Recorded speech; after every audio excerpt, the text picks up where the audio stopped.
Hi, my name is Donn Weaver. I'm a U.S. Army veteran and chairman of the Brevard Veterans Council here on Merritt Island is our Veterans Memorial Center.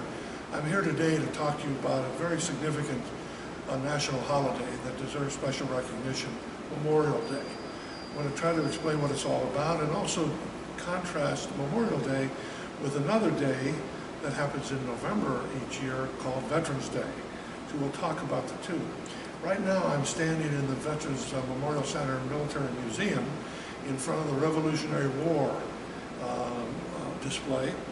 And I just want to emphasize to you that all this began because citizen soldiers decided they needed to do something to create a new country, the United States of America. So they fought against the British in the colonial period, and we'll talk about the casualties they suffered a little later on. But the American Revolution is what happened in our country in 1776 all the way until 1781 when the last battles were fought, and 1783 when the peace treaty was signed and the United States became a free country more than 200 years ago. So anyway, let's talk about a couple of other key military conflicts our country has been through while we're here in the museum. I'm joined today by Paul Julian. He's our librarian and video recorder, and Joe Davey. He's also part of our team that produces these videos as part of our Vets Back to Class program during this year of COVID 2020 into 2021. Paul, if you'll come over with me to the Buffalo Soldier.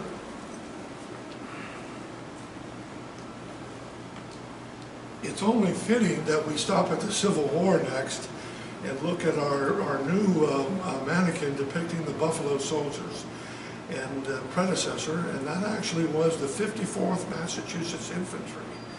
These were freed slaves and or free African Americans from the North who voluntarily joined a unit of the Massachusetts Infantry in the Civil War.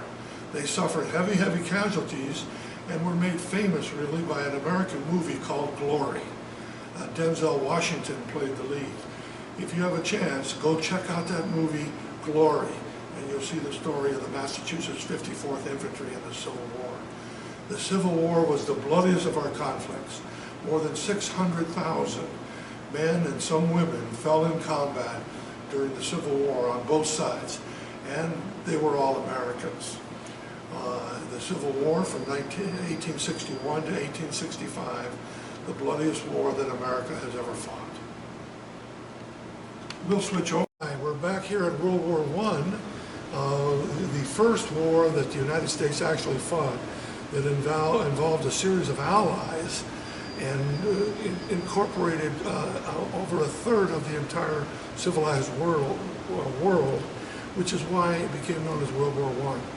World War I began in 1914, but the United States didn't enter it until 1917 and was only in that war for a short period of time. In that war, 35,000 Americans died in direct combat, and it's an important part of our history that led up to a whole new world order that set the stage, sadly, less than 20 years later, for the foundations that would be the seeds to start World War II, the greatest war in human history. Standing now in front of the World War II Jeep, and the American Army soldier driving the Jeep, combat machine gun mounted on the Jeep in the center of our museum. Again, I'll put in a plug. Come out to the Veterans Memorial Center Museum. We're open every day from 10 to 4. Once the summer starts, you have some holidays, come on out. We're also open on the weekends, 10 to 4 on Saturday and 12 to 4 on Sunday. So come and see more of American military history. Everything is free. Bring your friends and your parents and learn more about what American veterans, American military service members have done for our country since the Revolutionary War. World War II began for the United States with an attack on December 7th, 1941.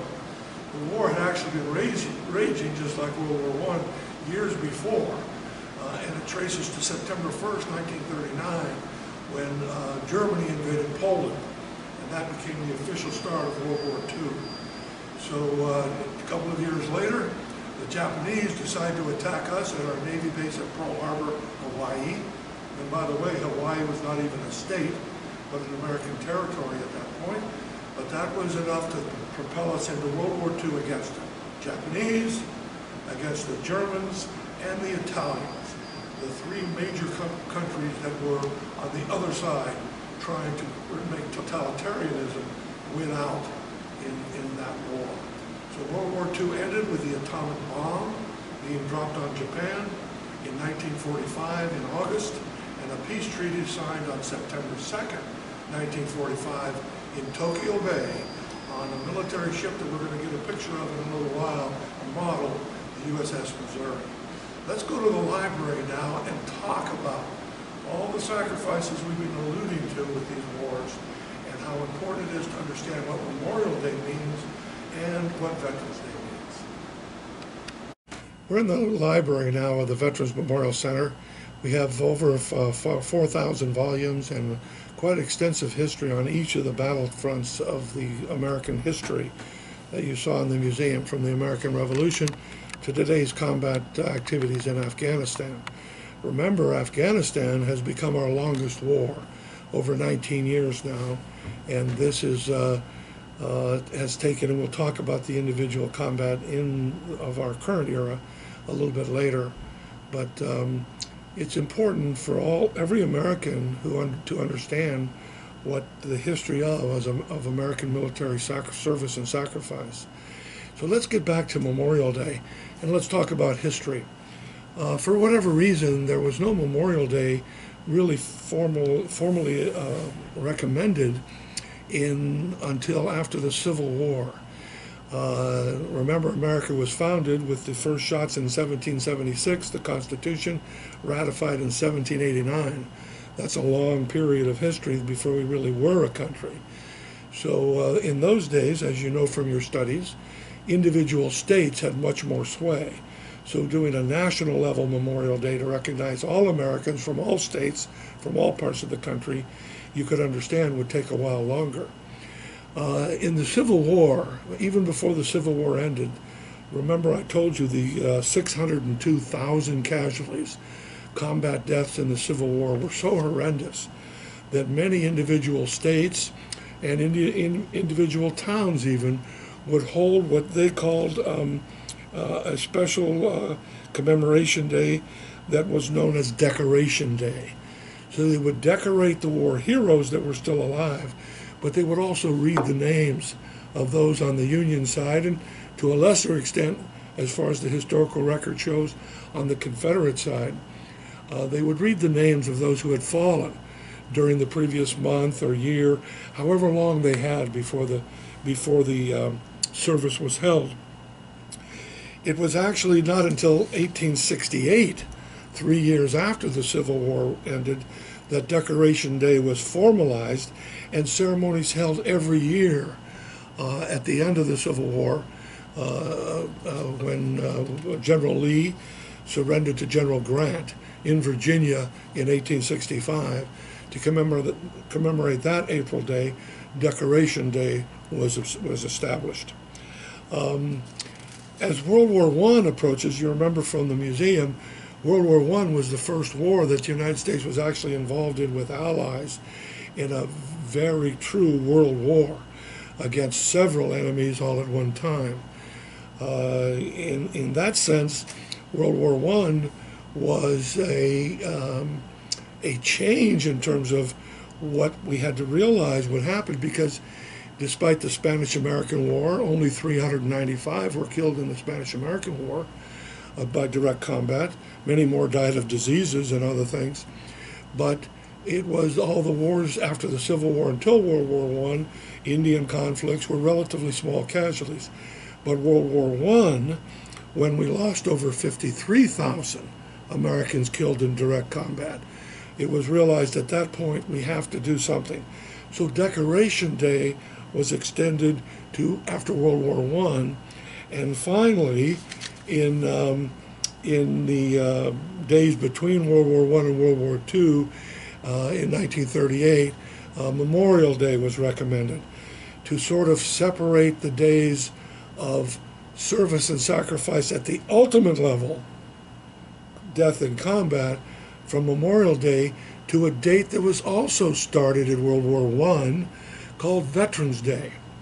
Veterans Day, November 11th every year, was created as Veterans Day because World War I ended on the 11th hour of the 11th day of the 11th month of 1918, when peace treaty was signed in Paris, France, to commemorate the end of World War I.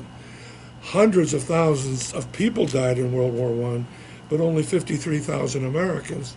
Remember, as I told you, we had entered the war late in 1917. It ended a year plus later in 1918 November. But that date evolved into becoming a very important date in our nation's history because it became known as Veterans Day. So by 1938, they said, wait a minute, we have 2 days of the calendar focused on our military. One will be Veterans Day to honor everybody who served, but one will be special. One will be Memorial Day to remember all those who died or are missing in action or prisoners of war. If you look at your school today, I hope by this date, you'll see a POW/MIA flag flying at every school in Brevard County, elementary, middle school, high school, because we want to remember those missing in America, missing in action, and prisoners of war people who fell, we think, but we have no accounting because their bodies were not returned. They are not on these official statistics that I'm going to give you. The official statistics of missing in action all the way from the World War I is 82,000 Americans. And each year, some are returned, some are identified. Remember, many of these are sailors or airmen who perished at sea and unable to recover the bodies of those heroes. So let's talk then more specifically about Memorial Day. In 1971, the United States went through a series of re-evaluation of all its holidays. It was decided that Memorial Day would be the last weekend date in Monday in May. This Monday, it happens to be the last day of May, the 31st of May. You won't be in school. You will have a holiday. Most of the country will have a holiday. It'll be a 3-day weekend. But please remember from this talk, I hope, that this Memorial Day, make it a little bit more. Spend an hour going to a veterans cemetery. Cape Canaveral Cemetery has 10,000 veterans buried up at Cape Canaveral National Cemetery in Mims, in the northern part of Brevard County. There are more than 160,000 veterans buried in almost every cemetery in Brevard County. Many of those veterans who are buried actually fell in combat, and therefore Memorial Day. There'll be a ceremony here at the Veterans Memorial Center at 9 o'clock on Memorial Day. We will honor all those who served and died in service to their country. I'm reminded of a saying that we use here at the Veterans Memorial Center.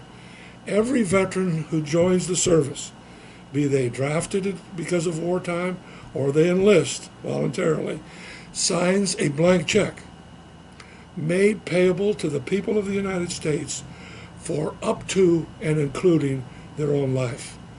So that is, it's not the soldier, sailor, airman, Marine, Coast Guardsman, Space Force Command, airmen. They don't decide whether they'll go to war, but they are willing to go and do whatever's necessary to protect this country. And that's special. And that's why Memorial Day should be recognized. Let's talk about the Memorial Day statistics, the sad statistics, but the reality. Since the Revolutionary War, 1.2 million Americans have, according to the Defense Department and the Veterans Administration, have fallen as directly result of combat, immediate death or combat injuries sustained on the field of battle. The Civil War we mentioned was by far the biggest at 602,000. World War I, 53,000. World War II, 316,000. Vietnam, almost 59,000. I'm glad to tell you that the United States, as you probably know, has the most advanced military today in the history of the world. Partly because of our weaponry, our tactics, our superior air power, sea power, and amazing technology in our weapon systems. To this date, since September 9th, 2001, only 7,242 Americans in almost 20 years have been killed in direct combat. Far less percentage than ever in our history of warfare. That's also due to the heroics and the capabilities of our medical corps. Many Americans today that would have died on any other battlefield are saved. You may know Americans here in Brevard County who are missing a limb, an arm. They were saved by medical practices and techniques that are second to none, by helicopter rescue, by heroism by others. Sometimes other comrades sacrificed their own lives to save their fellow warriors. So Memorial Day is very important. So what can you do about Memorial Day this year? Let me challenge you. Talk to your parents. Talk to your grandparents. Chances are either your grandparents or your great-grandparents served in the military. They would be amazed if you came to them and said, "Hey, Grandpa, let's go down to the Veterans Memorial Center because Memorial Day is having a ceremony. Let's go to visit one of the cemeteries where veterans are buried. Let's take a half an hour out of our day to talk about military service and sacrifice in our country. We'll still have a great picnic. We'll still get a great deal in shopping online or at the mall.